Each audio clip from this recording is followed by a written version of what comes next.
นางดีเป็นยังแหละ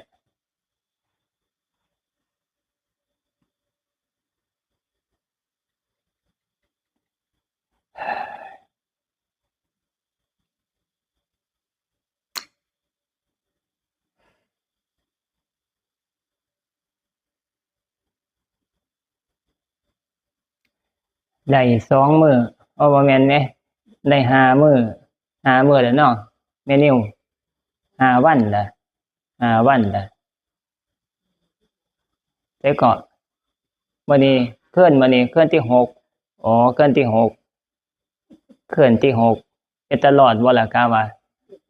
พยายามให้มันได้7 มื้อตามที่ตั้งเป้าไว้ก็จังเห็นว่าอั่นแม่ยายงแล้วเข้าโรงบาลซะบ่เป็นหยังคือเข้าโรงบาลคือจังมื้อเช้าแล้วมานั่งอยู่นี่อยู่อ๋อน้ำตาลขึ้น300แล้วกลับจากอยู่อั่นอยู่นี่บ่ไปฮอดระหว่างกลางทางบ่แม่นเรากินอิหยังบ่เฮ็ดจั่งใดเป็นนำอิหยังเออ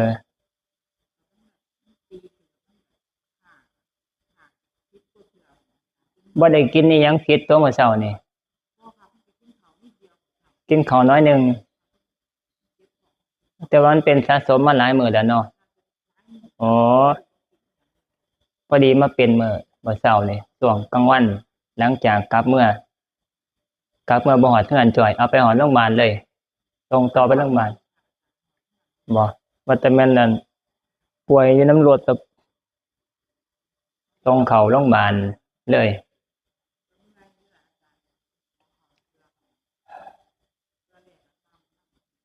300เนี่ยก็หลายปกติมันก็100กว่า120นี่บ่คันคนปกติบ่เป็นหยังประมาณ100ย่าน100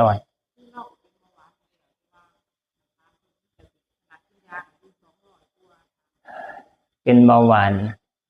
ปกติสมัยแต่กี้ก่อนหน้าที่เราอั่นจะเป็นเนี่ยคือเราก็เป็นแนวนี้เรื่อยๆอยู่บ่ได้เข้าโรงบาลแนวนี้อยู่บ่เป็นแนวนี้300จังซี่นะน้ำตาลเกิน300เข้าคือกันเคยเข้าแล้วอืมวิ่งผู้เฒ่าได้ยินแต่ว่าเราบ่แข็งแรงซั้นดอกบ่แข็งแรงเฒ่ามาถึงคราววัยชราวัยป่วยมาเป็นแล้วก็เป็นแนวนั้นแนวนี้เออไปจำศีลบ่ได้แล้วเนาะบาดเนาะแม่นแล้วอันนี้เนาะแม่นวัดเขาเจ้าว่างแล้วคือบัดซ้ำทหารเขาเจ้าสิเมื่อจังซี้นะวัดกลับคืนสู่สภาพปกติแล้วก็สิแม่นไปจำศีลคือเก่าบ่ได้เนาะหรือไปได้อยู่บ่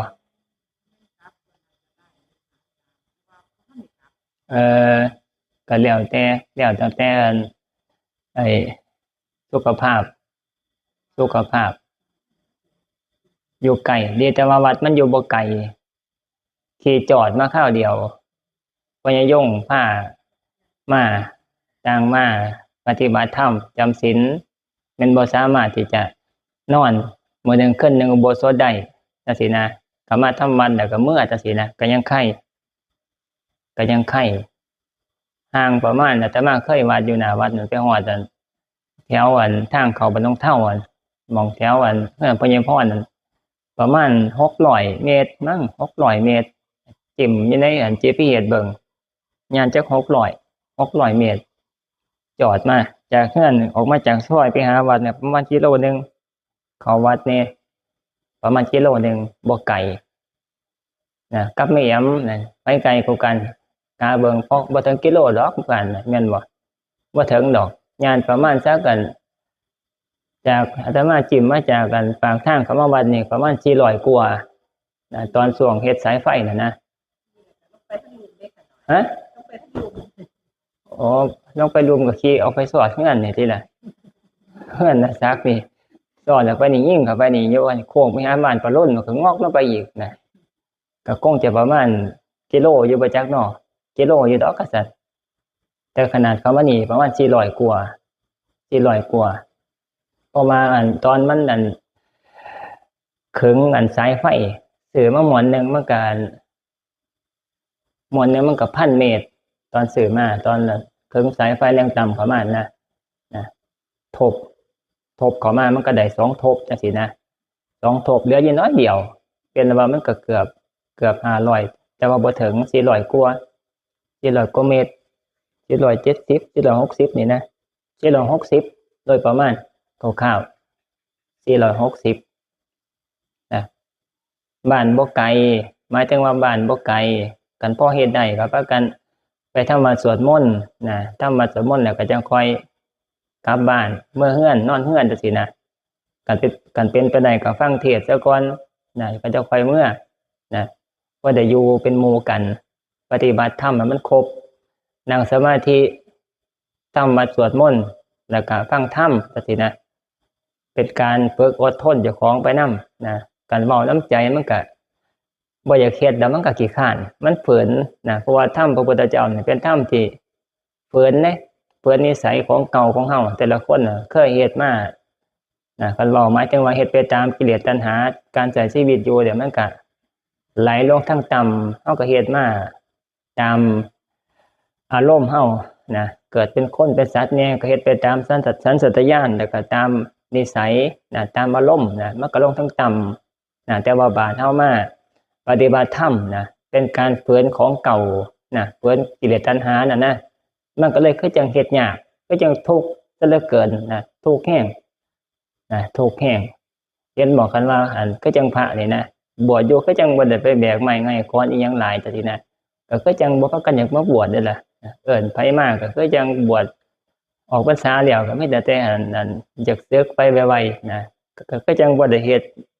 เวียกหนักไปกรีดยางก็บ่คือพรมีเนาะไปกรีดยางก็ตื่นแต่เช้าพุ่นเลิกแต่ดึกพุ่นนะเฮ็ดว่าซั่นนี่บ่ได้พักได้ผ่อนนะก็ว่าทุกข์ผู้พระก็ได้ล่ะแต่ว่าพระกันว่าคือว่าสบายคือมาบวชก็อยู่บ่ได้จังซี่นะโยมคือกันว่าเนี่ยมาอยู่ปฏิบัติธรรมจำศีลสมาทานศีล8นะอยู่วัดจังซี่นะบ่ได้เฮ็ดอีหยังดอกก็อยู่แต่หม้องอยู่หม้องเช้าเดินจงกรมนะใช้ชีวิตอยู่กับเจ้าของนะก็คือจังทุกข์แท้นะทุกข์ปานใดอย่างนี้คันคิดเป็นเปอร์เซ็นต์ว่าอยู่นี่แม่นิวคิดว่าทุกข์ปานใดประมาณก็เศร้า30 40 50% บ่จังซี่นะทุกข์ปานใดทุกข์อยู่บ่ทุกข์นำความคิดเจ้าของนะความคิดนั่นแล้วเพราะว่าใจมันบ่ทันสงบมันยังมีความดิ้นรนออกไปตามอารมณ์ตามความคิดนั่นน่ะมันเผลอแต่ว่าเฮาบ่เห็นบ่ทันจังซี่นะแต่ว่ามันเกิดความทุกข์ขึ้นมาก็ฮู้แต่ว่ามันทุกข์อยู่แต่ว่าเพียงแต่ว่าเฮาบ่เห็นเหตุของมันน่ะความคิดที่มันเป็นตัวเหตุให้มันเกิดความทุกข์นะเฮาบ่เห็นบ่ทันมันแต่ว่าพอมันเกิดความทุกข์ขึ้นมาเนี่ยหนหวยจังซี่นะวุ่นวายจังซี่เจ้าก็เห็นว่ามันทุกข์แต่ว่าเหตุมันที่แรกเฮาบ่เห็นเพราะสติบ่ทันแต่ว่าบาดนี้การฝึกสติทันเนี่ยเกิดความคิดที่มันไปสร้างความทุกข์ขึ้นมาเฮาสิเห็นปั๊บเห็นแล้วมันก็สิดับไปเห็นดับนั่นน่ะมันเป็นการปฏิบัติที่เพิ่นว่ามันมันเป็นปัญญาอัตโนมัตินะสติมันสิเห็นเข้าไปนะเกิดขึ้นปั๊บสติเห็นแล้วก็ดับปั๊บแต่ว่าเฮาเนี่ยบ่ทันเห็น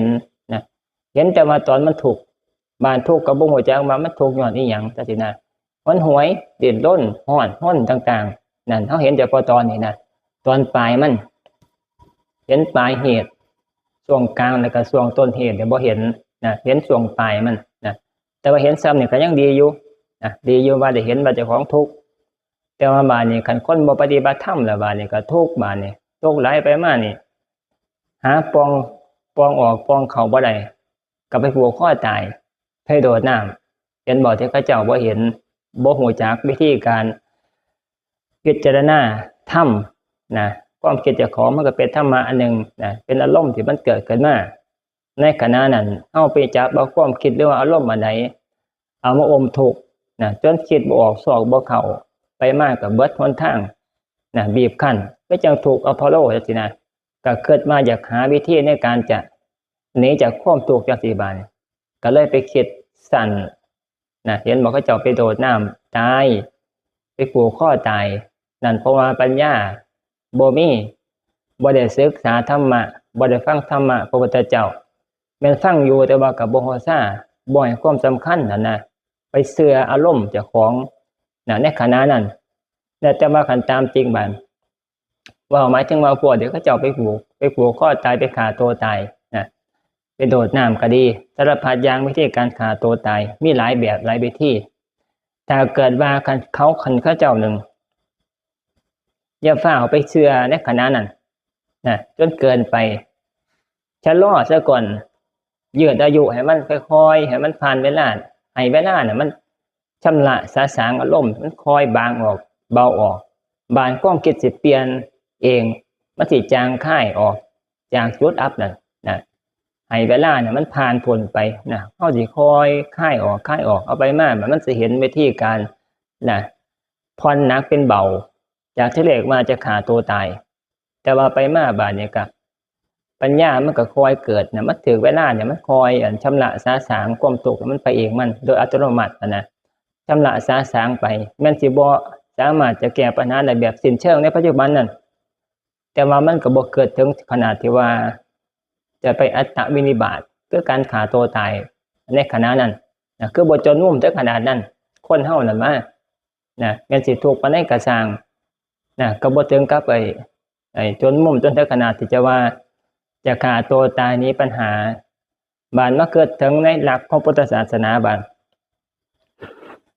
การไปฆ่าตัวตายนี่นะเป็นการสร้างกรรมคูณ2เลยนะเกิดว่าสินี้ปัญหาจะนี้ถูกนะจะแล้วไปนั่นบ่แม่นหนีบ่ได้เรื่องกรรมนี่นะมีกรรมเป็นของเจ้าของมีกรรมเป็นเผ่าพันธุ์จังซี่นะลัดวงจรมันนะไปตัดวงจรมันขึ้นว่าสิแล้วนะสิดับไปสิบ่ต้องมาทนทุกข์อีกบ่แม่นนะเรื่องของกรรมในพระพุทธเจ้าเพิ่นกล่าวไว้นะกรรมแม้สินี้ปานใดก็สร้างก็จะต้องมารับเอาคือเก่ากรรมที่เฮาบ่ทันได้ใช้เบิดกรรมดีกรรมชั่ว2อย่างนี่เสมอกันเพียงแต่ว่าด้านหนึ่งเป็นด้านที่ให้ความสุขอีกด้านหนึ่งเป็นด้านที่ให้ความทุกข์นะเสมอกันโดยกรรมแต่ว่าสิแตกต่างกันคือมันสิสุขกับทุกข์เท่านั้น2อย่างกรรมดีกับกรรมบ่ดีกรรมชั่วแล้วก็กรรมที่เป็นบุญจังซี่นะมานี่คันใช้บ่เบิดนะไปฆ่าตัวตายตัดวงจรมันนะคูณ2จังได๋นะ1ก็คือการฆ่าเจ้าของตายนี่เป็นบาป 100% ฆ่าเจ้าของตายนี่ซ้ำฆ่าสัตว์เฮาไปฆ่าสัตว์ฆ่างัวฆ่าคนอื่นตายเฮาว่ามันเป็นบาปบ่ล่ะเฮาก็ว่าเป็นก็เฮาได้ศึกษาอันก็เอาธรรมะพุทธเจ้าเอามาเว้ามาเทียบเคียงนี่ศีล5ข้อนี่การไปฆ่าสัตว์นี่ตัดชีวิตสัตว์อื่นนี่เป็นบาปบาปเนี่ยฆ่าเจ้าของกับฆ่าสัตว์อื่นก็อันเดียวกันก็ฆ่าสัตว์คือกันแต่ว่ามันเป็นตัวเจ้าของนะอาศัยใส่อารมณ์ใส่จิตนั่นน่ะนะเป็นแรงผลักดันแล้วก็ไปฆ่าเจ้าของนะเขาเอิ้นว่าฆ่าตัวตายนะบางคนอาจจะคิดว่าฆ่าเจ้าของมันเป็นของเจ้าของตัวมันสิเป็นบาปจังได๋นะเอ้าบ่เป็นบาปจังได๋นะตัวเฮามันก็เป็นธาตุสี่ดินน้ำลมไฟเกิดขึ้นมาเพราะกรรมเกิดขึ้นมาใส่กรรมดีกรรมชั่วแต่ว่าเจ้าของอาศัยอำนาจของจิตนั่นนะความคิดนั่นนะเอามีดมาจ่อคอแล้วก็ฆ่าเจ้าของหรือบ่ก็เอาปืนมายิงหรือบ่ก็ไปพามาโดดน้ำตายกั้นใจกระโดดลงไปย่านอยู่ดอกแต่ว่าทำท่ากระโดดไปมานี่ก็สำเร็จโทษได้นะคือตายนะก็ซ้ำฆ่าสัตว์ก็คือเจ้าของนี่แหละสัตว์ภายในตัวเจ้าของนี่ดินน้ำลมไฟนะก็เป็นบาปคือกันขันฆ่าสำเร็จแล้วปั๊บบาดจิตใจมันก็เศร้าหมองก็ตกไปสู่นะไปรับใส่โทษใส่กรรมไปเกิดเป็นเปรตบ้างเป็นสัตว์เดรัจฉานบ้างแล้วเจอก็ตกนรกบ้างต้องไปใส่กรรมต่ำนะกรรมที่บ่ดีบ่สามารถจะเกินสวรรค์ได้การเพื่อไปฆ่าตัวตายตอนนี้เว้าเทียบเคียงหรือว่าเว้าตามธรรมะพุทธเจ้านี่นะคือบ่สามารถจะเกินสวรรค์ได้นะเพราะว่าไปฆ่าสัตว์คือฆ่าเจ้าของนั่นซ้ำสัตว์ตัวหนึ่งคือกันเพียงแต่ว่าสัตว์ภายในกับสัตว์ภายนอกเห็นหมอที่เพิ่นว่าให้แผ่เมตตา เคยเข้าใจบ่ที่บทแผ่เมตตาหันธรรมยังเมตตาพระนังกโรมะเสนั่นที่แรกมันก็สิแผ่เมตตาให้เจ้าของซะก่อนนะเห็นบ่มันก็เป็นคนละหมายถึงว่านะคนละอย่างแต่ว่าเป็นเทียบเคียงกับการฆ่าตัวตายนี่ได้นะหมายถึงว่าเห็นบ่ที่แผ่เมตตา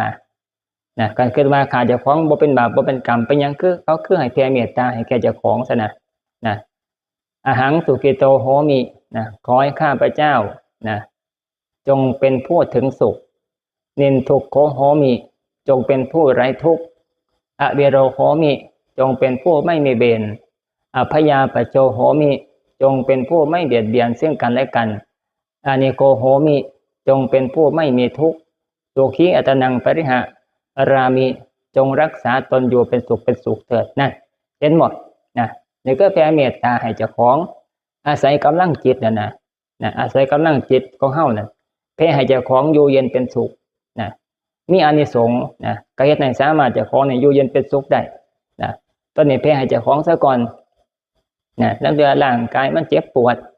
นะเจ็บปวดแล้วเธอก็มีเบี้ยมีไฟสัตว์อื่นสิ่งอื่นมาจออยู่กรรมบดีมาจอท่าจะให้ผลนะเฮ็ดให้เจ็บขาเจ็บแข้ง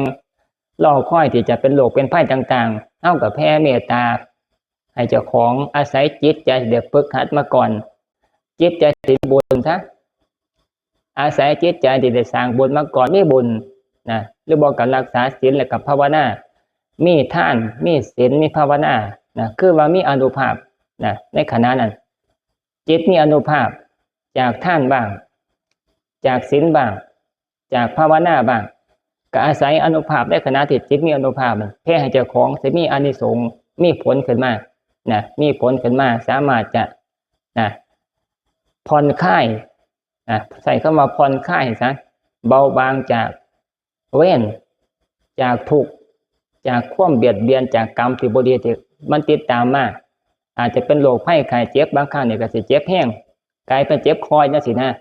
ในโดยอนุภาพที่เอาแผ่เมตตาให้เจ้าของนี่บอกมาจะมาการแผ่เมตตาให้เจ้าของ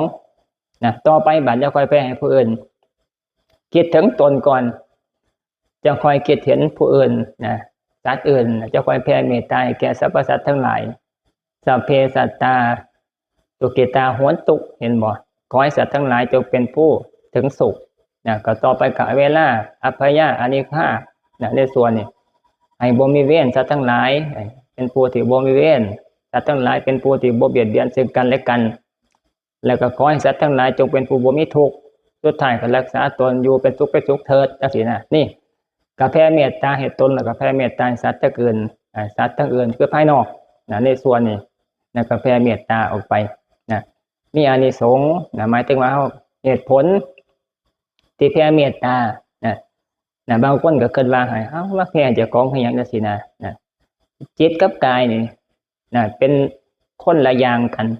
เพียงแต่ว่ามันมาอาศัยประกอบกันขึ้นจิตใจเนี่ยก็เลยมาอาศัยยึดร่างกายที่เป็นมนุษย์เนี่ยอยู่นะใส่งานไปซ้ำกับเป็นให้ย่อมต่อยอันนั้นสิซะเห็นบ่ทำจิตใจเนี่ยก็คือตัวเรานะจิตเนี่ยคือตัวเราบานี้ร่างกายเนี่ยก็คือกับรถวีโก้รถโคเราเป็นร่างกายของเราสมมุติให้ฟังบานพอเราเปลี่ยนภพเปลี่ยนชาติบานนี้เปลี่ยนไปหม่องใหม่แล้วก็ไปเปลี่ยนนั่นแต่ว่าก็จิตใจตัวเก่ามันก็ไปถือเอาอันรถเก๋งมานี่ก็เป็นร่างกายใหม่เข้าใจบ่ซ้ำก็คนนี่นะตายจากร่างอัตภาพร่างกายตัวนี้สิเป็นผู้หญิงเป็นผู้ชายก็สร้างก็เพียงแต่มาเคลื่อนจากอัตภาพหนึ่งก็ร่างกายหนึ่งไปสู่อัตภาพร่างกายอื่นจิตมันสิตัวแต่ว่าจิตตัวเก่าไปน้ำกันก็คือมีดีมีชั่วไปน้ำกันกับจิตนั่นแหละไปปฏิสนธิถือเอาร่างกายอื่นซ้ำย่อมต่อยแล้วก็ถือที่ใดก็ถือเอาวิโก้ต่อไปก็ไปถือเอาอาศัยกันรถเก๋งจังซี่นะสมมุติได้ฟังนี่แหละหมายถึงว่าร่างกายนี่เป็นเพียงแค่สิ่งอาศัยจิตใจเข้าไปอาศัยอยู่ซื่อๆพอเบิดเวลาเบิดวาระเฮาก็สละร่างกายของเก่าทิ่มไปโดยเหตุผลต่างๆบางครั้งก็เสื่อมโทรมไปบางครั้งก็เพราะกรรมตัดรอน นะจำต้องสละไปก็มีนะโดยเหตุการณ์สละนี่นะบ่จำเป็นต้องสิ้นอายุไขพอกรรมมาถึงนะมันก็จำเป็นจะต้องสละไปนะคือกรรมตัดรอนจังซี่นะบางครั้งก็เกิดอุบัติเหตุบ่ทันเฒ่าซ้ำว่าแต่บ่กี่ปีนะปี10ปี20ปีก็มาไป แต่ว่าก็เกิดอุบัติเหตุนะคือกรรมตัดรอนก็จะต้องสละนะสละร่างกายเนี่ยทิ่มบ้านจิตใจมันก็ไปสู่ภพภูมิอื่นอาศัยร่างกายอื่นเป็นที่อาศัยนะตามกรรมดีกรรมชั่ว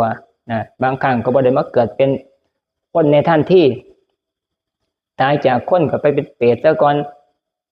เป็นเปรตเร่ร่อนเป็นสัมภเวสีเป็นสัมภเวสีซะ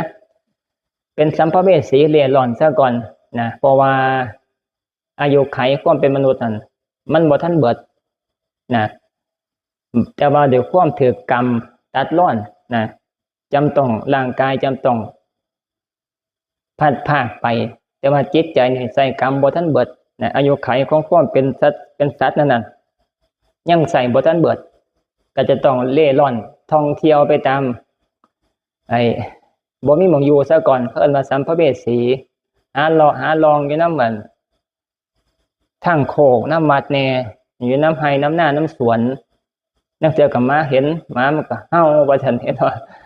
ว่าบักยังก็บักรวยมันก็เห่าอยู่เรื่อยจังมันเห็นผีนั่นเห่านะฮ้อนอยู่แต่ซั่นนะอยู่น้ำวัดก็มีนะเห่านั่นม้ามันเห็นก็เจ้าว่าตามหลักวิทยาศาสตร์นี่ม้านี่สายตาของม้านี่สิดีกว่าคนอยู่ประมาณ70-80เท่านะดีกว่าสายตาเฮาในการมองกลางคืนนะสายตาเฮานี่คันบ่มีไฟนี่บ่เก่งเท่าหมาเด้เพราะว่าย่างไปนี่ก็ตำตอตำต้นไม้เตะตอสารพัดอย่างแล้วแต่ก็ล้มหัวซักหัวโขมไปบ่เป็นเด้ก็มีแอมเราเมื่อที่น่ะปิดไฟไปเบิดเนี่ยไฟโซลาร์เซลล์เนี่ยก็ปิดไว้แต่ว่าย่างไปนี่ฮ้อยงุ่มเช้าๆแล้วไปคอยไปจังซี่นะเพราะว่ามันนั่นสายตามันบ่เก่งสายตามันบ่ดีนะมันมืดแนมบ่เห็นพนับไฟนั่นนะแนมบ่เห็นแต่ว่ามาเนี่ยห้วยดับไฟไว้แห่งดีแล้วนะบ่ต้องเปิดไฟมันมั่วตามันดับไฟไว้มันแล่นไปเลยไล่หนูก็ทันไล่แนวก็ได้ก็เกิดมาโอ้เก่งแฮงนั่นล่ะจังว่ามันนั่นความสามารถของหมานะเว้าหมานี่นะสายตามันดีกว่าคนประมาณ70-80เท่านะสายตามันมองในกลางคืนนะบาดนี้สายตาระดับนั้นบาดมันสิเห็นฮอดผีนะเห็นวิญญาณได้เพราะว่าสายตานี่มันละเอียดแฮงนะจักสิมันเฮ็ดมาแนวใดคือมันกรรมนะกรรมของสัตว์นี่สร้างตกแต่งมาแต่ละอย่างนี่ก็มีข้อเด่นข้อด้อยนะแตกต่างกันคนนี่ก็สามารถพัฒนาดีขึ้นได้นะหมายถึงว่าสามารถสร้างดีก็สร้างดีได้มากสร้างชั่วก็สร้างชั่วได้มากพัฒนาสิ่งต่างๆก็สามารถไปฮอดดาวอังคารดาวหยังสารพัดอย่างได้สร้างฮอดเครื่องบินขึ้นทั้งฟ้าลอยทั้งฟ้าก็ได้บ่ต้องไปเข้าพิญญาหยังยิ่งบอกพอนี่บ่ต้องไปนั่งสมาธิรับตาเนี่ยโอ้ยเจ็บดากเจ็บก้นจะค่อยสิฮ้อได้บ่ต้องเวทปานนั้นก็ได้อยากฮ้อได้สิยากก็ไปซื้อตั๋วนั่นหาเงินกรีดยางหลายๆนั่นกรีดยางได้ก็ไปจองตั๋วเครื่องบินเอเชียที่ล่ะลองขี่ไปเบิ่งกรุงเทพไปลงดอนเมืองแล้วก็จองตั๋วกลับมาโอ้ยข่อยฮ้อไปได้เด้อว่าซั่นฮ้อไปพูดไปเมืองกรุงก็กลับมานี่คราวเดียวว่าซั่นคราวเดียวได้เห็นแต่เต็มเอี่ยมไปอ่านประวัตินั่น อ่านประวัติของอันเอียล่ะประวัติของครูบาอาจารย์น่ะก็พระพุทธเจ้าอ่านอยู่หั่นฮ้อบ่ได้จักเทื่ออ่านอยู่หั่นไปอย่างนี้ไปฮ้อคราวเดียวก็หมายถึงว่ามันนั่นฮ้อได้ง่ายคนมันมีความสามารถสร้างได้หลายอย่างแต่ว่ามันก็สร้างได้ก็ได้ใช้อยู่เฉพาะในขณะที่ยังมีชีวิตอยู่แต่ว่าเรื่องกรรมดีกรรมชั่วมันเป็นสิ่งที่จะผูกพันติดตามไปหลายภพหลายชาติในส่วนนี้จะต้องพัฒนาเองคนนี่สามารถจะสร้างดีก็ได้ดีกรรมดีแล้วก็สามารถสร้างกรรมชั่วได้ชั่วก็ชั่วจะตกนรกมกใหม่อเวจีนรกพุ่นก็เฮ็ดได้แต่ว่าสัจจาว่าสิ่งนี้เฮ็ดบ่ได้บ้านได้อยู่เล็กน้อย แต่ว่าจะไปเฮ็ดคือคนน่ะสร้างกรรมชั่วแบบคือคนแบบตกนรกมกไหม้เลยน่ะก็เฮ็ดบ่ได้สิสร้างกรรมดีบัดสิไปสู่นิพพานคือสัจจาวาสิกเนี่ยก็เฮ็ดบ่ได้นะบางครั้งก็ยกเว้นอยู่บางอย่างเฮ็ดได้อยู่ดีเล็กน้อยนะได้ไปเกิดสวรรค์อยู่เฮ็ดได้ดีอยู่เล็กน้อยนะแต่ว่าก็บ่สามารถจะเฮ็ดได้ไอ้ทุกตัวน้อยแห้งจะเฮ็ดบุญได้สัจจาวาสิกน่ะแต่ว่าก็มีอยู่นะสิใส่คำว่าบ่มีเลยบ่แม่นมีอยู่แต่ว่าโอกาสน้อยแห้งนะบางตนบางตัวบางสัตว์นะบางตัวที่มันมีปัญญาเนี่ยจักน้อยมันเหลือของเก่ามาอาจจะเคยเกิดเป็นคนมาก่อนจังซี่นะมันยังมีฮิริโอตปปะอยู่นะความคุ้นเคยในกรรมดีอยู่จังซี่นะมาเกิดเป็นสัตว์นะก็ยังหลงเหลือความสำนึกความเกิดบาเป็นบุญอยู่จังซี่นะมันก็เฮ็ดจำอัตภาพของมันจำก็จังนั้นไอ้ แต่มาเคยเว้าสู่ฟังเห็นบ่เว้าเอาคุมื้อนี่ละที่ว่าหมาเนี่ยมันมาเอิ้นเจ้าของมันน่ะใส่บาตรอยู่หลวงปู่เปียนนั่นอยู่วัดอารัญญเวกนั่นอยู่อำเภอแม่แตงเชียงใหม่น่ะตอนนี้เพิ่นก็เบิ่งเพิ่นก็เห็นเพิ่นก็เว้าอาตมาก็ฟังเพิ่นมาเพิ่นเว้าอาตมาก็ฟังแต่ก่อนมันก็เกิดเป็นคนนั่นล่ะแต่ว่าสร้างกรรมบ่ดีนะไปเป็นสู้นะไปเป็นสู้ที่ว่าเป็นนั่นเป็นเมียของครูใหญ่นะครูใหญ่สมัยแต่เรียนป.ตะกี้มันบ่ทันมีมัธยมปริญญาตรีคือเฮาจังซี่นะมันก็เป็นลักษณะที่ว่าเป็นครูใหญ่นะเป็นครูโรงเรียนอยู่นำรุ่นเก่าๆรุ่นพ่อรุ่นแม่เฮาจังซี่นะเพิ่นครูใหญ่นะครูใหญ่บ้านเนี่ยเพิ่นก็มีเมียสาวนะมีเมียสาวคล้ายๆว่าสิเป็นนักศึกษาจังซี่นะมันก็เปรียบเทียบให้ฟังบ้านนี่ฮอดยามครูเพิ่นนั่นครูใหญ่ผัวเพิ่นนั่นไปโรงเรียนไปสอนนะเพิ่นก็ผู้บ่าวมาเอามาเรียนมานอนนำจังซี่นะบ่มีเฉพาะสมัยคุมื้อเด้เรื่องหมู่นี้เห็นบ่ที่เพิ่นบัญญัติศีล5ข้อนี่มันมีมาดนแล้วเพียงแต่ว่ามันสิออกข่าวบ่บอกข่าวคุมื้อนี่มันมีโซเชียลมันก็เลยคือจังมันหลายนะคือจังมันหลายมันสามารถจะรู้เห็นหมดทุกอย่างอยู่ในมุมโลกมุมไสเนี่ยก็เห็นหมดข่าวจิกจิกหลอกนี่ก็พากันฮู้เบิดทุกแนวเห็นว่าเขายิงกันอยู่พุ่นสหรัฐอิหร่านพุ่นก็ฮู้เบิดนะลูกปืนมันมีอันใดแน่ก็เห็นเบิดจังซี่นะเห็นบ่มันยิงคุมื้อนี่อิหร่านยิงมาใส่อิสราเอลแต่มาก็เบิ่งอยู่จะได้ยิงมาลูกเดียวแต่ออกมานี่เป็น40 50ลูกนะกระสุนไอ้ขีปนาวุธนั่นเพิ่นนั่นพัฒนาคักแห่งบ้านไอรอนโดมเพิ่นน่ะบ้านนี่ของอิสราเอลนั่นสกัดปกติมันก็ยิงมาลูกเดียวไอรอนโดมนี่ก็ของอิสราเอลก็สกัดได้จึ๊บลูกนึงต่อลูกนึงส้นกันมันก็แตกในอากาศมันก็บ่ตกลงใส่ไอ้ตึกคนพลเรือนต่างๆแต่ว่าบ้านก็จะพัฒนามาสู่กับไอรอนโดมนะยิงมาลูกเดียวมาแตกออกเป็น40แต่มาเบิ่งหน้าเบิ่งมัน40ดีเลยออกเป็น40บ้านนี้ไอรอนโดมออกมาอันเดียวจักสิสกัดลูกใดบ้านนี้ไปบ่เป็นเลยบ้านนี้เลยสกัดบ่ได้นี่หมายถึงว่าเฮาเห็นนะแต่ว่ากันหมายถึงว่ากันสมัยครั้งแต่รุ่นที่บ่ทันมีเทคโนโลยีเฮาก็บ่เห็นมีอยู่เฮาก็บ่เห็นนะแต่ว่าคุมื้อเนี่ยมันเห็นทั้งดีทั้งชั่วสารพัดอย่างเห็นเบิดคนผิดกันคนนอกใจอยู่ไสเฮาก็ฮู้จักเบิดคือจังมันหลายแต่ว่าครั้งสมัยตะกี้มันบ่ได้ไปออกไปแนวนั้นนะมันก็มีก็เห็นเฉพาะผู้ที่อยู่ในพื้นที่ตอนนี้เว้ามาจังว่าครูใหญ่นะเมียเพิ่นนั่นไปเอาผู้บ่าวมานอนนำจังซี่นะไปมาก็เฮ็ดเอาไปแนวนั้นบาดสุดท้ายบาดนี้ก็เสียชีวิตไปเพราะกรรมนั่นแหละกรรมข้อที่3นั่นนอกใจผัวบาดนี้ก็ตายไปแล้วก็ไปตกนรกนะตกนรกชดใช้กรรมบาดก็กลับมาเกิดเป็นสัตว์บาดนี้มาชาติยังนั้นยังสวยชาติบ่ทันได้บ่ทันเบิดนั่นเกิดมาจากนรกนั่นนะไปใส่กรรมแล้วก็มาเกิดเป็นสัตว์เป็นหมาเห็นบ่แต่มาบอกว่าหันที่ว่ามันเป็นเทวาแล้วมันเป็นหมาบาดนี้เป็นหมาแล้วมันก็มาเคยเป็นลูกของผู้หญิงผู้นี้อีกบาดนี้หมานั่นเคยเป็นลูกของคนผู้ที่ย้ายที่เราใส่บาตรต้องผู้เปลี่ยนนั่นใส่บาตรเพิ่นที่แรกก็ย้ายก็ใส่บาตรหลวงพ่อเพิ่นไปบิณฑบาตเพิ่นเอามาใส่บาตรหมานี่ก็ค่อยมานํที่แรกมานํเรียนเฮียงข้างแล้วก็มานั่งนั่งลงคือจังหมามานั่งแล้วก็นั่งเอาดากตูเพื่อนมันก็เอาขาหน้าเด็ดสุดขาหลังมันก็เอา นั่งลงนะก็ยังคนนั่งคุกเข่านะนั่งเบิ่งพระนะบ่เฮาเด้นั่งเบิ่งต่อไปต่อมาละบานมือใหม่มาบานบิณฑบาตมาบานนี่บ่ต้องอันนั้นบ่ต้องให้ย้ายนั่นมาถารอคอยมาพระจะมาบิณฑบาตฮอดเวลาใดหมานั่นมาถาอยู่นะ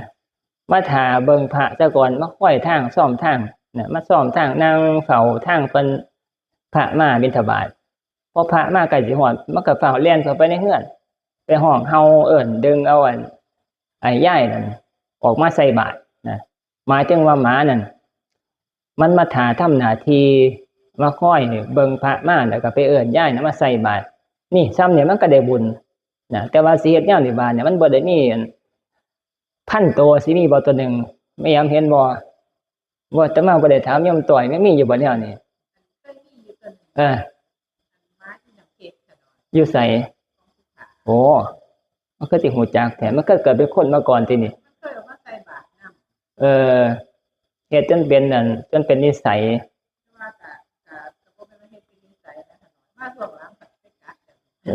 โอ้ยมันเริ่มชาติเก่าตินี่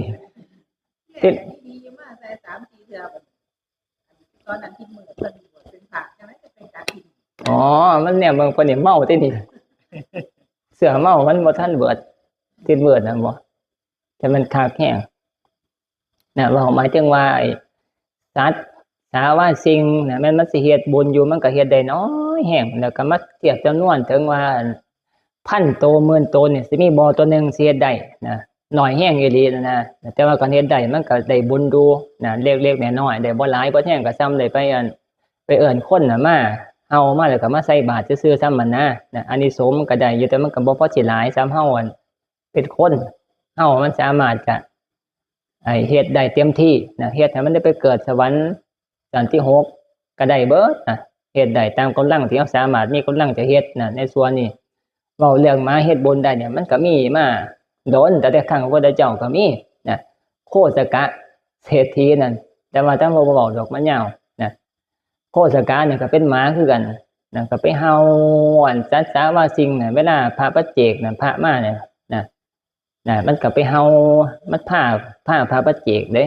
ที่เรียกก็คือว่านี่แหละก็เจ้าของมันน่ะพาไปนิมนต์พระปัจเจกน่ะมาฉันภัตตาหารฉันข้าวอยู่ที่บ้านแล้วเป็นนายพรานน่ะนะ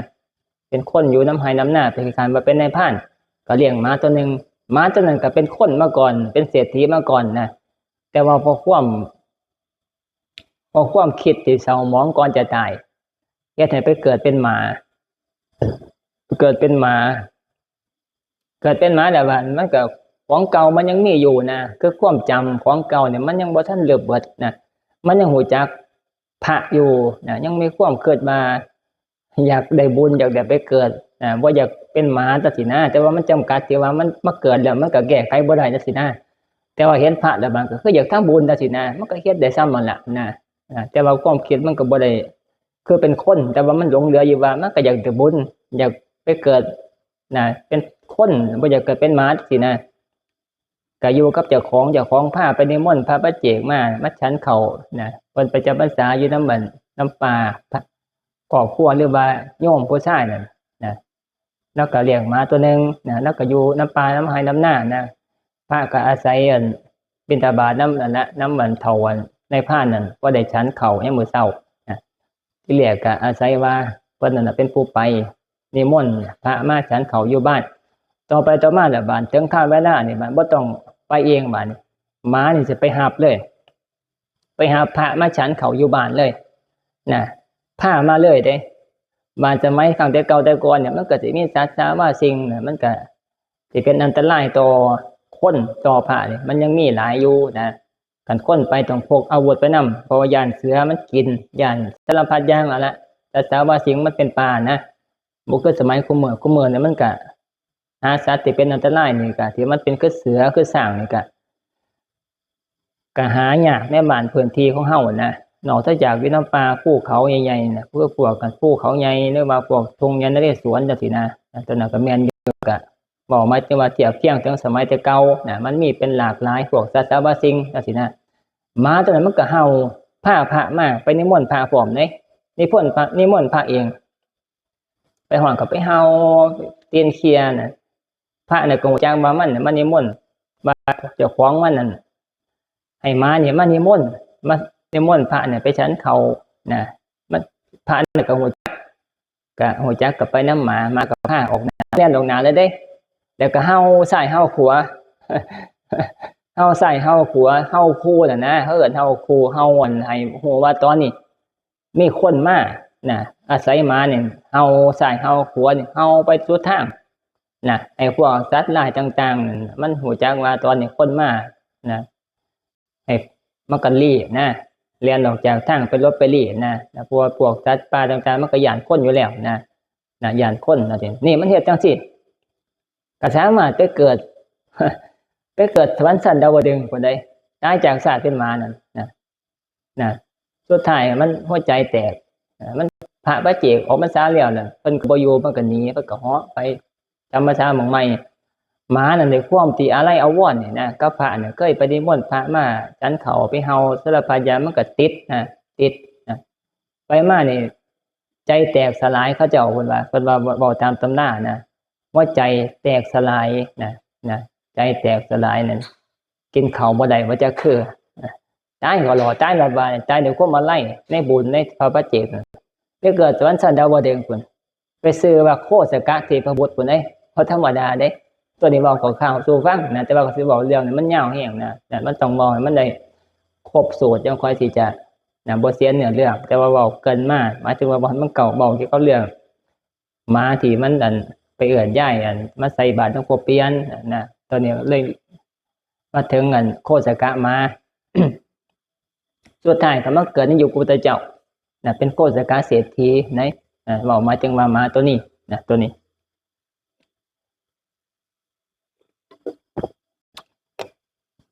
เว้าหมายถึงว่า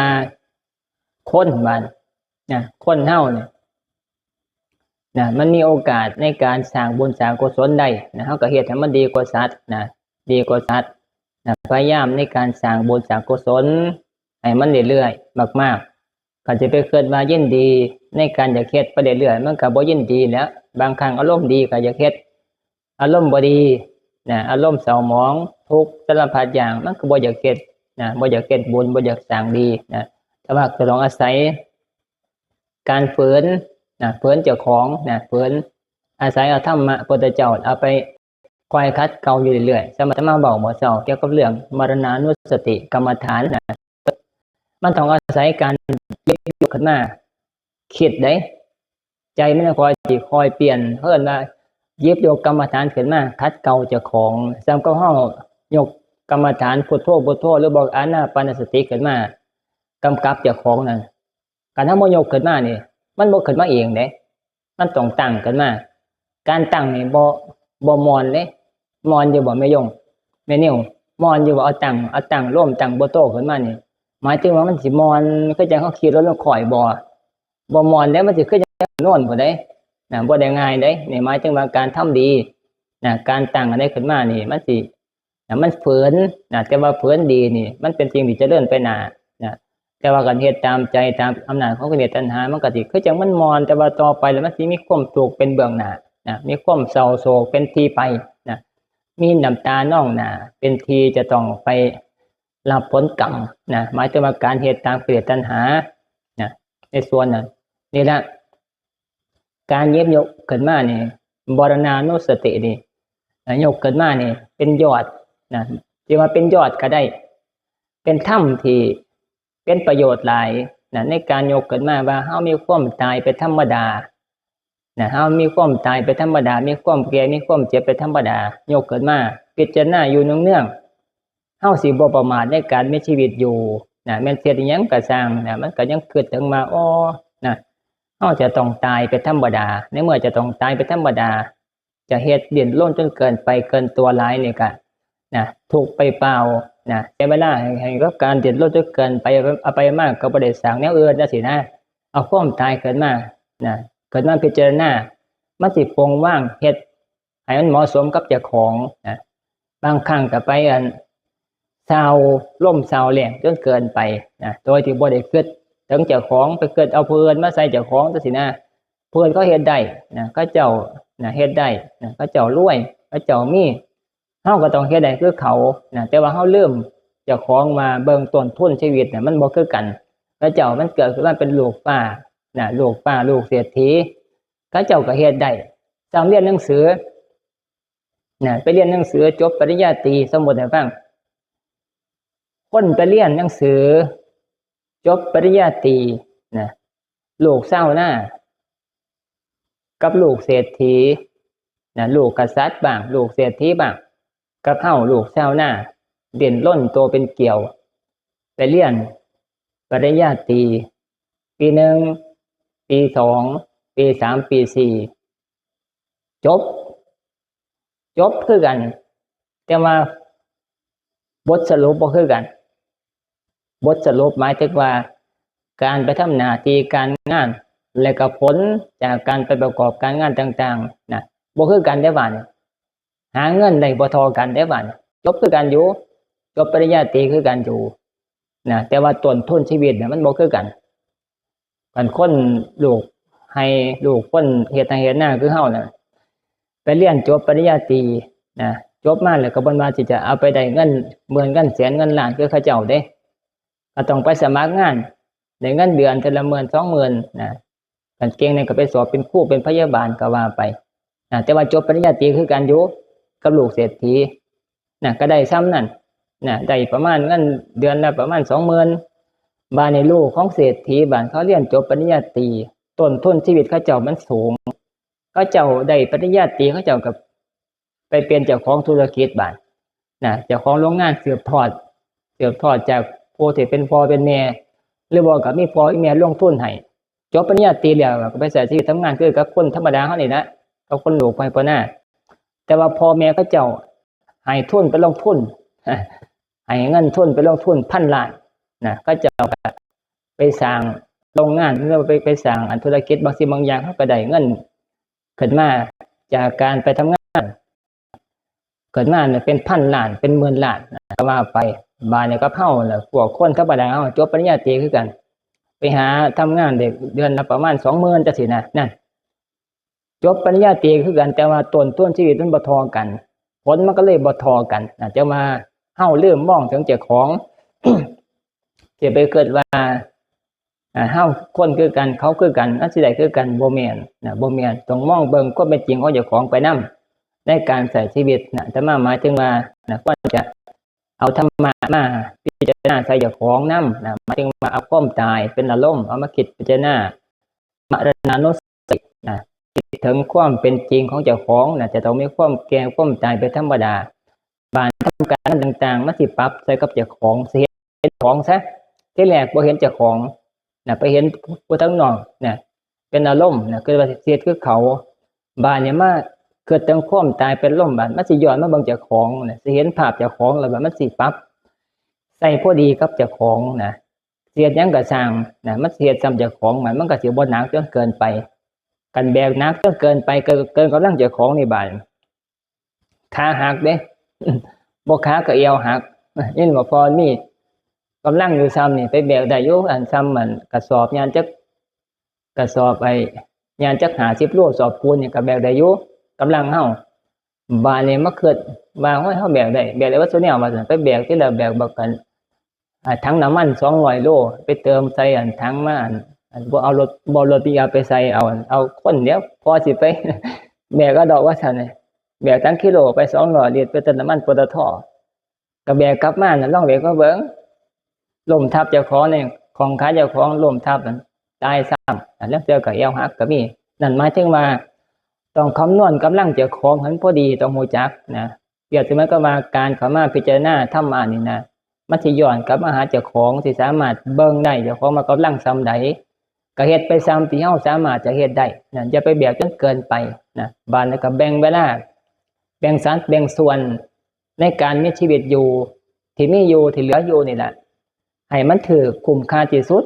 ของการเป็นอยู่นะใช้โอกาสของเฮาที่มีอยู่นี่นะให้มันเกิดประโยชน์เต็มที่การใช้ชีวิตอยู่เป็นคนนะมีครอบมีครัวเนี่ยก็เฮ็ดเต็มที่คือกัน เต็มที่บ่ว่าเต็มที่แบบเกินกำลังเต็มที่ที่มันมีอยู่นะก็พอประมาณเจ้ากำลังเจ้าของจะสามารถเฮ็ดได้จังซี่นะเฮ็ดเต็มที่คำมาแรงมาเนี่ยก็มาพักผ่อนกินข้าวแล้วก็พักผ่อนแล้วก็นอนจังซี่นะนั่นนี่คือเต็มที่ล่ะเต็มที่นะจะเฮ็ดเบิดคืน24ชั่วโมงก็บ่ได้เด้แบกเกินกำลังเอาไปมาร่างกายนี่ก็ทรุดโทรมนะโหมจนเกินไปนะบาดนี้เฮาก็แบ่งอีกส่วนนึงบาดนี้ในการไปสร้างบุญเป็นอริยทรัพย์นะพบปัจจุบันนี่ก็สามารถสร้างประโยชน์ได้นะคือการหาเงินหารายได้ต่างๆมาบำรุงครอบครัวตัวตนเจ้าของให้สามารถอยู่ได้ในสังคมในโลกนี้ให้มันบ่ขาดเขินแล้วก็บ่อับจนอับอายจนเกินไปนะในส่วนนี้บาดนี้ก็แบ่งไว้ได้อีกส่วนนึงบาดนี้ในการไปสร้างบุญสร้างกุศลไว้เป็นทุนกำไรในภพหน้าชาติหน้านะคือการให้ทานบ้างรักษาศีลแล้วก็ปฏิบัติภาวนานะภาวนาก็แบ่งไปให้มันได้2ส่วนส่วนปัจจุบันแล้วก็ส่วนโลกหน้านะประโยชน์ในปัจจุบันแล้วก็ประโยชน์ในสัมปรายภพเอิ้นนะสร้างประโยชน์ในปัจจุบันแล้วก็สร้างประโยชน์ในภพหน้าชาติหน้าไว้เพื่อไปนำในส่วนนี้คือการสร้างบุญให้ทานเพื่อจะมาเว้านั่นแหละ ให้ทานนะใส่บาตรญาติน้ำเป็นประจำนะมันก็บ่ได้ทุกข์อิหยังดอกนะบ่ได้ทุกข์สิลบสิอันยังจนเกินไปแบ่งเวลาแล้วก็ใส่บาตรยามมื้อเช้าจังซี่นะใส่ข้าวแน่มันก็สิ เบิดยอดเบิดเหล้าอยู่บ่ก่อนนี่ย่านมันเบิดเหล้าไป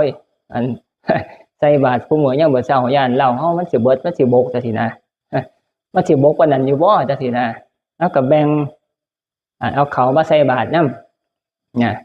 บางครั้งก็ซื้อนมซื้อขนมแน่ใส่บาตรคู่ไปนำกับข้าวนั่นนะ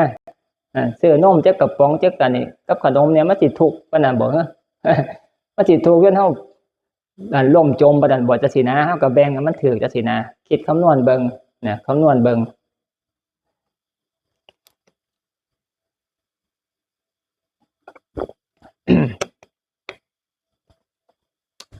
นี่เฮาก็เฮ็ดในส่วนนี้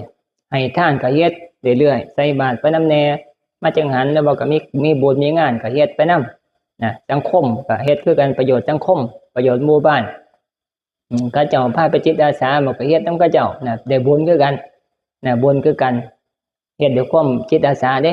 การเฮ็ดเพราะว่าได้ผลตอบแทนเนี่ยก็บ่ได้บุญนะบุญจะเกิดขึ้นมาจากการเสียสละนะให้เข้าใจเด้บางคนก็คือว่าจะไปเฮ็ดบุญอยู่แต่ว่าได้ค่าตอบแทนบ่ได้บุญนะเพราะว่าคันได้ค่าตอบแทนเป็นมูลค่าเป็นเงินมานะได้200 300เขาคิดให้นะว่าเจ้าของเฮ็ดบุญไปในนามจิตอาสาอยู่แต่ว่าคันได้ค่าตอบแทนมาเนี่ยบ่ได้บุญนะเพราะว่ามันได้เงินมาแทนให้เข้าใจว่าทานนี่เป็นการสร้างบุญทานคือการเสียสละเด้บ่แม่นว่าได้ค่าตอบแทนเด้นะในส่วนต้องเข้าใจเด้คันคนบ่เข้าว่าบ่ได้ศึกษาแล้วก็บ่ได้ทำความเข้าใจนี่ก็สิคิดว่าแต่ว่าไปประจิตอาสานะทำท่ายกนี่นะ เป็นบ่ท่ายกไปเป็นนั่นผ้ากาววิธีนั่นเป็นนางผ้ากาวนั่นงานแต่งงานตักบาตรงานศพนะเป็นท่ายกผ้ากาววันมายังพันเตติสรเนนะผ้าสัมปทานศีลแล้วก็ผ้ากาวค่ำถวายท่านนะเพราะว่าเจ้าภาพว่าบ่เป็นจังซี่นะก็ให้ท่ายกนะผู้เพิ่นเคยไปผ้ากาวอยู่วัดนะเคยศึกษามาก็ไปกาวพอถึงข้าวเวลาสิแล้วงานเขาเจ้าก็เอาซองให้เป็นพันพุ่นใดบ่ธรรมดาเด้นี่เนาะพอมี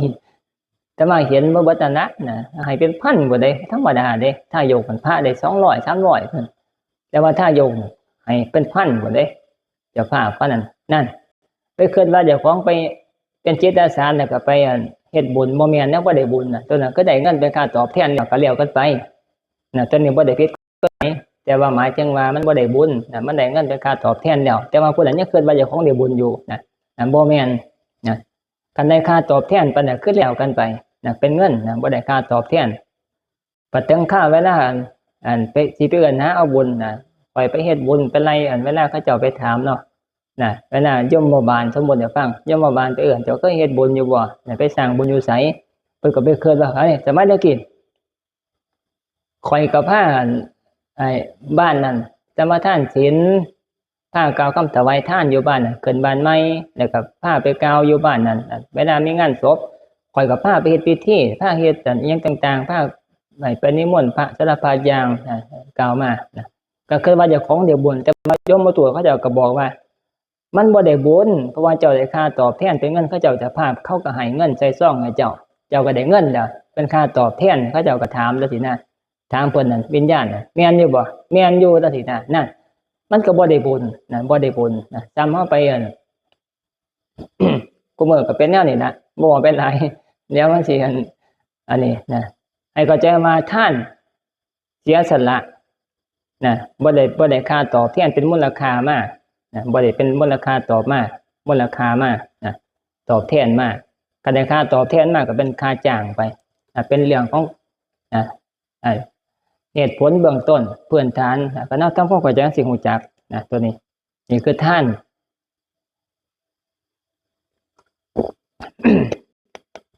ต่อไปละบาดนี่ศีล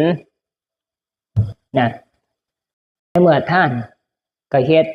ไปเรื่อยๆย่ามมื้อเช้านะคันบ่ยากจนเกินไปก็เสียสละก็เฮ็ดไปใส่บาตรไปนำแน่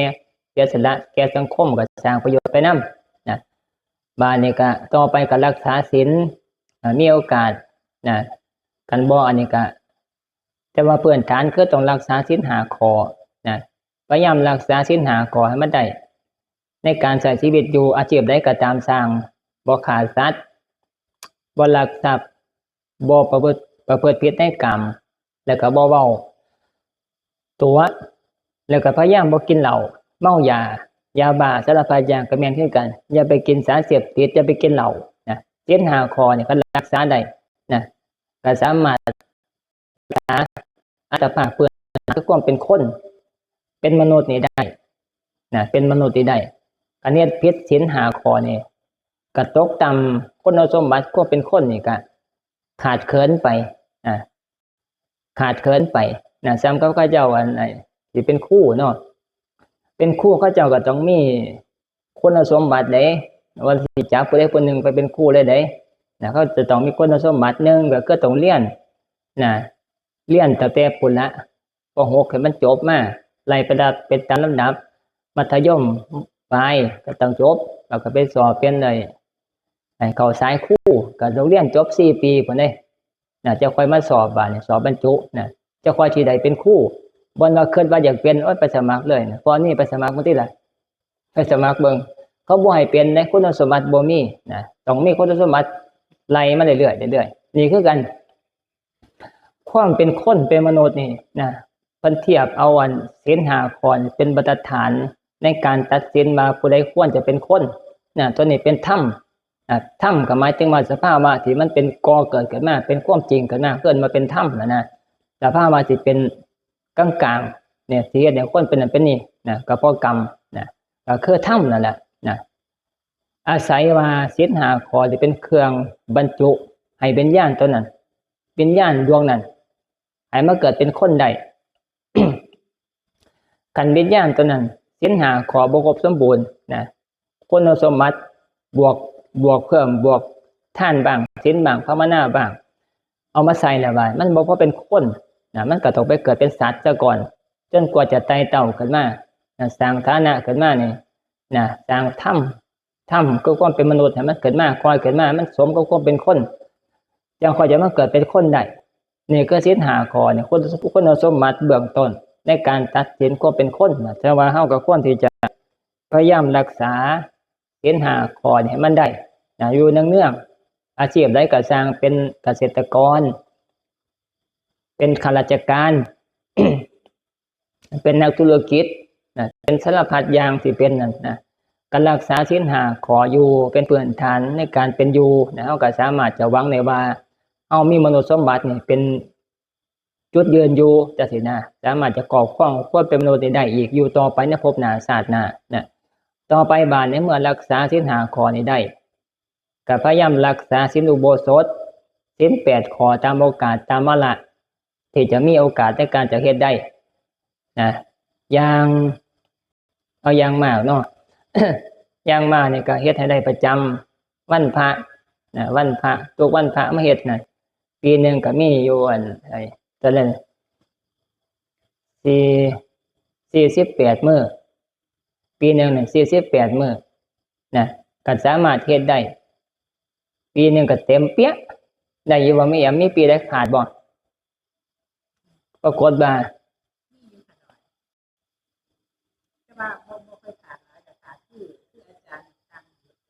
อ๋อเป็นนว่าได้หลายก็บ่ได้เนาะสมมุติว่าอาตมาอยู่นี่5ปีสิขาดประมาณ2ปีเนาะที่บ่เต็มปีหมายถึงว่าบ่เต็ม48ศีลปีนึงมันก็มีอยู่48ศีลโดยประมาณเดือนนึงมันอยู่4น่ะ4คูณ12 4คูณ12 4นึงเป็น4 4 2เป็น8อีหลี48ศีลปีนึงนั่นมีอยู่48ศีลศีลน้อยศีลใหญ่รวมกันแล้วก็คืออัน8ค่ำแล้วก็15ค่ำนะมาจำศีลอุโบสถทุกศีลจังซี่นะถือว่าพัฒนาขึ้นมาสูงกว่าศีล5นะเป็นการสร้างคุณธรรมที่สูงขึ้นไปกว่าปกติจากความเป็นคนนะเป็นศีลที่เป็นสามารถยกระดับขึ้นไปเป็นพรหมได้นะตัวนี้นะสูงกว่าความเป็นมนุษย์นะได้กำไรตัวนี้ก็สามารถเฮ็ดได้ เฮ็ดได้ทุกปีนี่นะก็ถือว่าเป็นกำไรชีวิตนะจะว่าเฮาก็พยายามรักษาแล้วก็เฮ็ดให้มันได้ไปเฮ็ดบ่ทันได้กันไปเฮ็ดได้ก็พยายามอย่ามันขาด นี่หลวงพ่อนี่เฮ็ดได้เรื่อยรักษาศรัทธาเรื่อยอย่าไปฆ่าแต่ว่าขี้คร้านดูเด้ไอ้ความขี้คร้านความดูความศรัทธาเฮาสร้างขึ้นมาเองเด้จึงเกิดว่ามันสิออกน้ำมันสิออกก็จังงั้นน้ำบ่เนี่ยบ่แม่นเด้นะตัวนี้เป็นสิ่งจะต้องสร้างขึ้นนะศรัทธานี่สร้างเอาประคองคอยกระตุ้นเตือนคอยส่งเสริมไปเรื่อยๆนะขี้คร้านเนี่ยก็คิดให้เจ้าของให้มันดูจังซี่นะเห็นอยู่ว่าเวลาคิดขี้คร้านเวลาหอดวันฟ้ามาโอ้คือยากแต่เกิดขี้คร้านมันเคยสู้อยู่บ่แนวนี้นั่นแล้ววิธีการสู้นะนั่นละเอาประสบการณ์เฮาไปต่อสู้สิไปเกิดว่ามันสิให้มันดูจะค่อยไปจังซี่นะไว้อย่าสิไปเว้าตัวดูมันสิน้อยกว่าอันบ่ดูเด้จังซี่นะเฮาก็ต้องส่งเสริมมันส่งเสริมความขยันความศรัทธาเนี่ยเกิดเอาความตายไปว่านะโอ้ยก็สิมาฆ่าแต่ขี้คร้านอยู่นี่ถ้าจะได้มาศีลหน้าศีลเฮือนยังก็สิไปนะถ้าแต่เขาพรรษายังก็สิไปจำศีลจังซี่ฮ้วยพระพุทธเจ้าเพิ่นบอกว่าเรามีความตายเป็นที่สุดรอบมีความตายอยู่ทุกลมหายใจจังซี่นะเอามาเกิดแนวนี้นะมรณานุสติกรรมฐานมาเกิดแนวนี้มันจะคอยเตือนสติเจ้าของเกิดมานะความขี้คร้านความบ่ดูมันก็สิคอยเบิดไปความดูเข้ามาแทนบาดย่านเจ้าของตายบ่มีบุญก็เลยต้องมาเพิ่นมาเอาไปมาเพิ่นไปเพิ่นมาฮอดอันนี้ลองขี่ก็มาฮอดวัดแล้วโอ้มันก็เศร้าไปดอกมันตนลงแต่หน้าวัดมันกำแพงพุ่นความขี้คร้านนั่นว่าต้นโคบแล้วพุ่นนะหมาเห่าไล่กัดจังพุ่นเขามาในวัดบัดความดูเขามาแทนที่บาดโอ้ยคือไข่แน่นอได้มาแล้วจังซี่นะเป็นแนวเนี่ยจะว่าเฮาก็พยายามในการ เพียรในการรักษาศีลอุโบสถนะถ้าผู้ใดเฮ็ดเป็นประจำวันพระบ่ได้ก็หาโอกาสในการไปรักษาศีล8เอา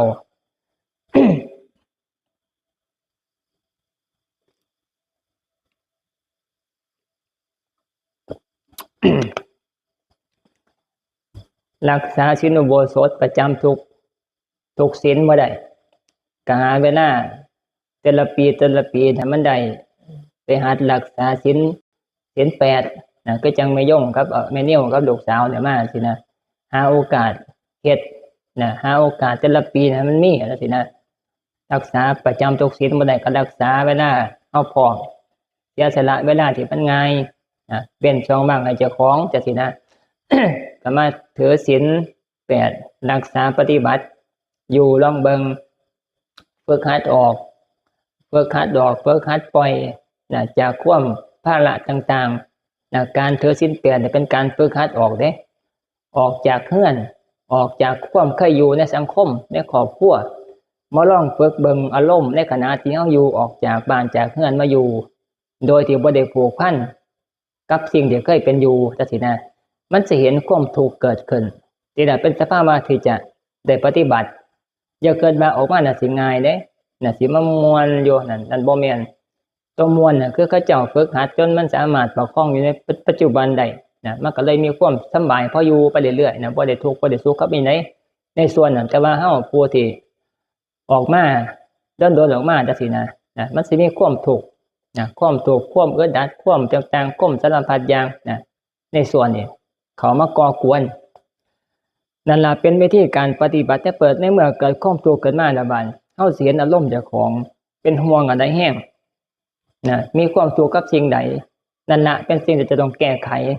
เห็นมันก่อนเห็นมันก่อนที่มันจะเฮาสิบ่เห็นเห็นมันก่อนในขณะที่ยังมีโอกาสเห็นแล้วก็ได้แก้ไขมันถึงเวลาสุดท้ายแล้วบาดนี้มันสิเห็นอยู่ก็แก้ไขบ่ได้เพราะว่าเฮาบ่ได้ฝึกมาก่อนแต่ว่าในขณะที่ยังมีโอกาสฝึกแล้วแก้ไขมาเบิ่งซะก่อนฝึกหัดเบิ่งซะก่อนอารมณ์ที่เฮาเคยยึดติดอันใดแห้งมันสิเกิดขึ้นมาเห็นแล้วบาดก็พยายามพิจารณาหาอุบายในการแก้ไขคือปล่อยว่างเอาธรรมะนั่นแหละเป็นตัวปล่อยว่างบนมาปล่อยถิ่มโมโหซ่าเด้ปล่อยว่างกับปล่อยถิ่มโมโหซ่าเนี่ยต่างกันเด้ได้ยินแต่ว่าอันเฮาที่เข้าใจว่าห่วยเพิ่นว่าให้ปล่อยว่างพระพุทธเจ้าบ่ให้ปล่อยว่างพระเพิ่นบอกว่าให้ปล่อยว่างปล่อยว่างมันสิได้กินอีหยังล่ะว่าซั่นเขาเว้าเนี่ยพวกเขาเจ้าเว้าเอามวลเอาห้าเอามั่นเว้าบ่ได้เป็นเป็นกระแสเป็นอีหยังเป็นยอดไล่ก็ว่าไปหรือบ่ก็เว้าไปแต่พวกบ่ฮู้ภาษีภาษานี่ก็เว้าไปแต่ว่าความจริงหลักธรรมะนี่ปล่อยว่างมันมาปล่อยถิ่มปล่อยว่างหมายถึงว่าปล่อยยอมรับไปตามที่มันเป็นอยู่ที่มันเป็นอยู่มีเมตตากรุณามุทิตาอุเบกขาที่แรกก็มีความรับผิดชอบอยู่เฮาก็เบิ่งเฮาก็สามารถซอยไปได้ตามที่เฮาจะสามารถจะซอยได้บาดในเมื่อซอยบ่ได้แล้วบาดเฮาก็ต้องเบิ่งคอยดูแลรักษาตามที่กำลังที่มีอยู่แต่ว่ามันสิจะไปทุกข์แล้วก็ไปคิดว่าจะไปเป็นแทนมันก็เป็นไปบ่ได้เฮาก็ต้องรู้จักบ้างเป็นอุเบกขาบาดนี้อุเบกขาก็หมายถึงว่าวางจิตเป็นกลางอย่าไปทุกข์กับสิ่งนั้นสิ่งภายนอกเอาไปมาเฮาสิจะบ่รู้จักเจ้าของถึงคราวเวลา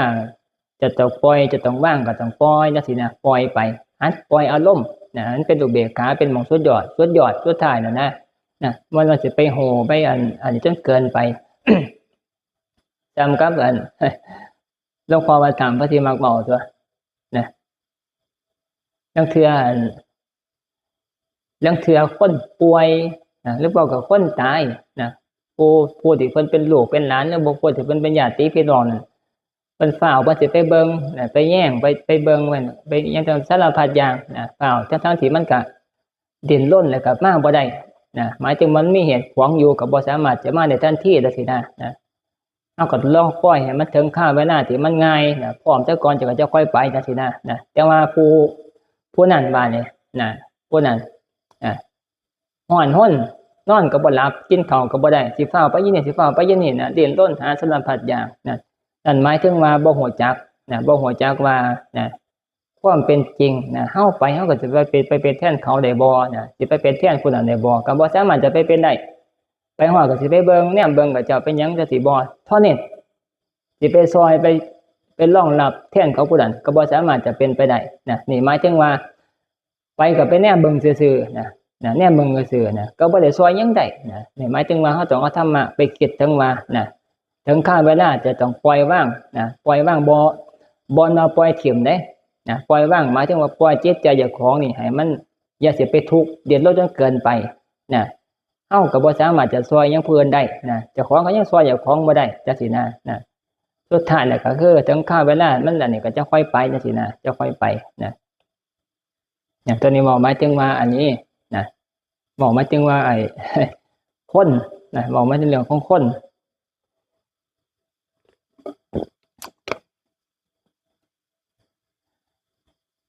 บอกหมายถึงว่า ถึงคราวเวลาเนี่ยก็หาโอกาสในการรักษาศีลไปเรื่อยๆตามโอกาสที่มีถึงคราวเวลาปฏิบัติธรรมบุญงานต่างๆเฮาก็หาโอกาสไปเพราะได้ประโยชน์จากพุทธศาสนาที่ยังมีอยู่ประโยชน์ต่อพุทธศาสนาที่เฮาสามารถจะเพิ่งพาอาศัยได้ในส่วนนี้การปล่อยให้เวลาล่วงไปโดยที่เฮาบ่ได้ประโยชน์จากพุทธศาสนาเฮาก็ถือว่า เกิดขึ้นมาท่านอยู่พุทธเจ้าอยู่คำธรรมะคำสอนพุทธเจ้าอยู่เฮาก็บ่ได้ประโยชน์ในส่วนเห็นบ่เมื่อเช้าพอมีแล้วเว้าสมทานเมื่อเช้านะไอ้ยันน่ะเพิ่นเว้าแต่มาฟังอยู่อั่นจะปฏิบัติตามกำลังที่เราเป็นคฤหัสถ์นะ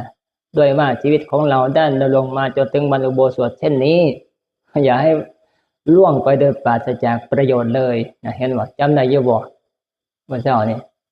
นะเว้าหยังแล้วเว้าหยังก็ผิดเมื่อเช้านี่เห็นแต่มาไปเบิ่งคลิปอยู่อันไอ้ยังก็ได้เพิ่นว่าเนี่ยมองหน้าอยู่เมื่อเช้าแล้วเว้ายังผิดเมื่อเช้านี่เว้าหลงหน้าเว้าศีลบ่ฮะกาเจ้ากระท่านบ่นั่นแหละเห็นไรเพิ่นมันเนี่ยเบิ่งเพิ่นเนี่ยมันจะไปเบิ่งคลิปเด้อเล็กน้อยมันเนี่ยเบิ่งเล่าอยู่ให้มันบ่หัวนะโอ้ถ่ายรูปมาอย่างดีนะลงเรียกเป็นอย่างวัดบาทนำมันมี2วัดก็เว้ามันถูกแต่ขนาดไปวัดลงอย่างวัดถูกมาได้หลงมันคนละทำนองบ่คนละทำนองน้องกับป้าบ่เนี่ยคนฉลาดเนาะแต่อารัตนาศีลมีเท่มีติแสดงมีลงแบบมีสูงวิสูงสัวข้าวความหมายมันน่ะนะเอาสัวข้าวก็บ่ผิดแต่ว่าก็เอาธรรมดาตามนี่แหละก็เฮ็ดเป็นประจำเอาประจำมันสิดี สมทานไว้นะใส่ก็เป็นประจำก็ได้วิสูงนี่สัวคณะนะพอสมทานศีลตัวนี้จักเล็กจักน้อยจังซี่นะสัวข้าวพระเจ้าเฮ็ดบ่อันนี้นะหมายถึงความหมายมันนั่นว่าวิสูงนั่นนะเฮ็ดสัวข้าวนะบ่ได้เฮ็ดประจำถ้าเราเป็นประจำมันบ่ต้องวิสูงมันก็มันสิมีความยิ่งใหญ่กว่านั่นนะความหมายนั่นนะเฮาสิมีศรัทธาคือจังมันเพิ่นนี่คือจังมีศรัทธามีแก่กล้ากันไปกว่าวิสูงซะ มันสิคมวิสูงได้กว่านี้เข้าใจอยู่บ่วิสูงมันสัวข้าวสมทานสัวข้าวนะความหมายมันนะนี่ล่ะตามนี่ล่ะสมควรแล้วบาดไป